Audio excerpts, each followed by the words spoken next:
ভবানীপুর থেকে একই করে যাচ্ছেন। অপরাধীদেরকে বাঁচানো তার নেশা। অপরাধী দেখলে পরে তার বাঁচাতে ইচ্ছে করে, সে রাজীব কুমার হোক বা সেই ভবানীপুরে যারা গোষ্ঠীদ্বন্দ্ব করে মারামারি করেছিল তাদেরকে হোক, বা আজকের দিনে এই প্রতীক জেন হোক।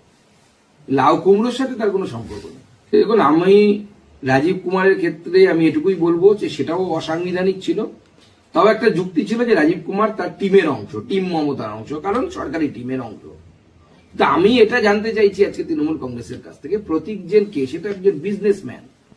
তো কালকে যদি কোনো বিজনেসম্যান কোনো অপরাধ করে, ধরুন এখানে নেউটিয়া গ্রুপ আছে, আরো বিভিন্ন পিএস গ্রুপ আছে, আর অনেক গ্রুপ আছে, এখানে আধুনিক গ্রুপ আছে, অমুক গ্রুপ আছে, তমুক গ্রুপ আছে, সেঞ্চুরি গ্রুপ আছে।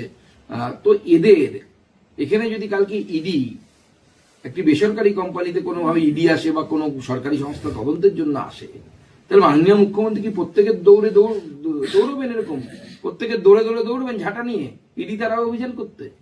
তো ভারতবর্ষে তাহলে তো করাপশন কোনো ফ্রি হবে না।